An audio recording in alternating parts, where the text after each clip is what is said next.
Hello everyone, and welcome to the Great English Podcast, where we make English easy and fun.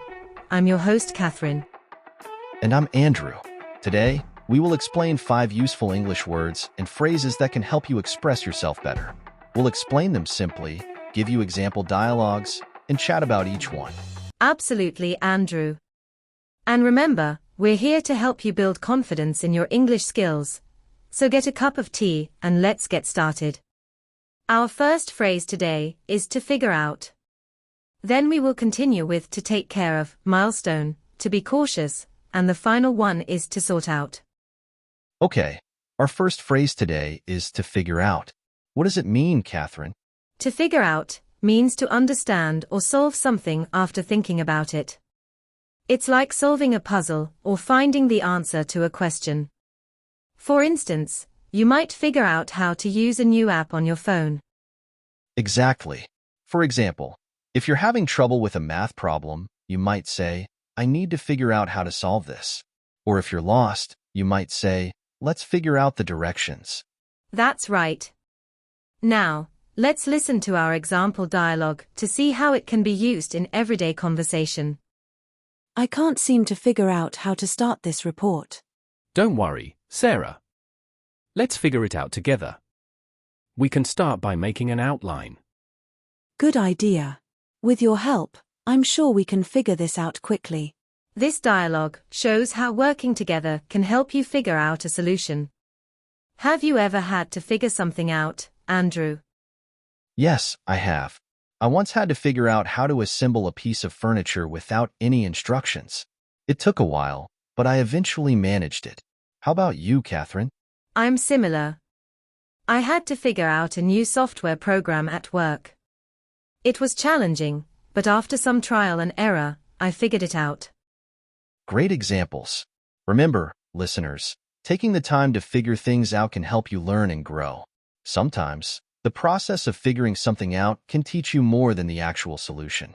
For instance, troubleshooting a computer issue can help you understand how your device works better. That's true. It's also important to remember that figuring things out can be a gradual process. You might not get the solution immediately, and that's okay. Patience and persistence are key. Are we ready to move on to the next phrase? The next phrase is to take care of. What does it mean, Catherine? To take care of means to look after or manage something. It can refer to looking after a person, a task, or even yourself. It's about ensuring something is done properly and attentively. Exactly. For example, you can take care of your pet by feeding it and playing with it. Or you can take care of a task at work, like finishing a report. Let's look at some examples. If you're feeling unwell, you might say, I need to take care of myself and rest. Or if someone asks you to do something, you might respond, I'll take care of it. Taking care of things often means being responsible and making sure everything is in order. For example, if you take care of your garden, you water the plants, remove weeds, and ensure they get enough sunlight. Absolutely. It can also mean ensuring that others are well taken care of. For instance, take care of your elderly parents by ensuring they have their medications and regular checkups. Now, let's listen to a short example dialogue to see to take care of in action. Hey Jane, can you take care of the presentation for tomorrow? Sure, I'll take care of it right away. After that, could you take care of sending out the invitations? Absolutely, we'll have everything taken care of by the end of the day. That was a perfect example of using to take care of in different situations. Have you had to take care of something important recently, Andrew? I did. Last week, I had to take care of organizing a family gathering. It was a lot of work, but everything went smoothly. I had to plan the menu, arrange seating, and ensure everyone was comfortable. That's a great example. And it's important to remember that taking care of things properly can lead to great results. It shows responsibility and reliability. Before we move to the next word, remember to try using to take care of in your conversations. Now let's talk about our next word, milestone. What is a milestone, Catherine? A milestone is a significant event, or point in development. It's like a marker of progress or achievement. For example, learning to walk is a milestone for a baby. Right. Milestones can be personal, like graduating from college, or professional, like completing a major project at work. Milestones are important because they give us goals to aim for and reasons to celebrate our progress. Reaching a milestone can provide a sense of accomplishment and motivate us to continue improving. Now, let's listen to a short example of dialogue. Jenna, I heard you reached a big milestone at work. Congratulations. Thanks, Tom. Yes, I completed my first major project. What about you? Any milestones recently? I just celebrated my 5th anniversary at the company. Feels great to reach such a milestone. That dialogue shows how milestones mark significant achievements in our lives.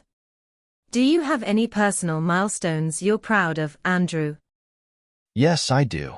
Recently, I reached the milestone of running my first half marathon.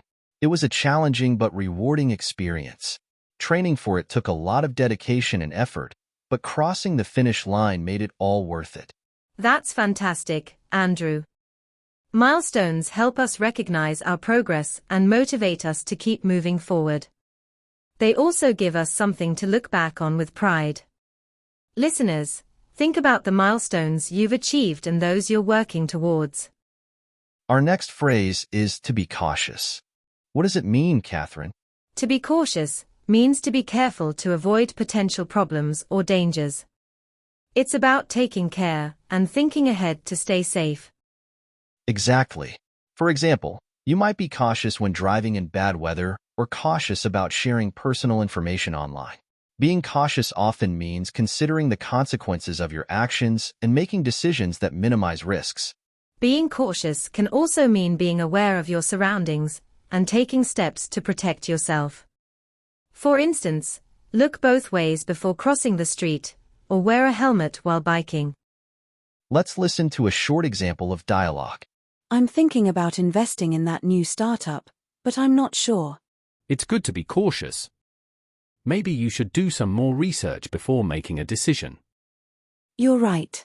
I'll be cautious and take my time to understand the risks. That dialogue shows the importance of being cautious when making decisions. Have you had to be cautious recently, Andrew? Yes, when planning a trip, I was cautious about booking accommodations. I read reviews and checked the location thoroughly to ensure it was safe. It's always better to be cautious and avoid potential issues. Great example. Being cautious helps us make better decisions and avoid problems. Listeners, remember to think carefully and be cautious in situations that matter. Our final phrase is to sort out. What does it mean, Catherine? To sort out means to organize or resolve something. It can refer to tidying up a space or fixing a problem. Sorting out involves taking action to bring order and clarity to a situation. Right. For example, you might sort out your closet by organizing your clothes, or you might sort out a misunderstanding by talking it through.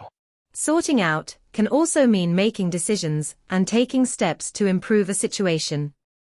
It's about taking control and making things better.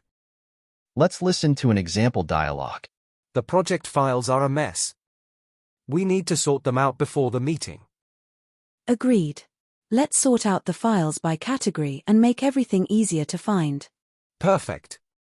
Sorting out these files will make our work much smoother. That dialogue shows how sorting things out can help organize and improve situations. Have you sorted out anything challenging recently, Andrew? Yes, I sorted out my garage last weekend. It was full of clutter, but I organized everything and made it a functional space again. It took time, but sorting it out felt great in the end. That's a wonderful example. Sorting things out can bring a sense of accomplishment and clarity. Listeners, think about areas in your life that might need sorting out and take steps to improve them. As we wrap up today's podcast, we hope the words and phrases we've discussed inspire you to express yourself better in English. Remember, practicing these new phrases can help you communicate more effectively and confidently. Absolutely. Keep practicing, stay curious, and don't forget to use new words and phrases as opportunities to grow your English skills. Don't forget to like, share and subscribe to Great English Podcast for more lessons like this. Give us suggestion in the comments which topic we should cover the next. Thank you for joining us on this journey today.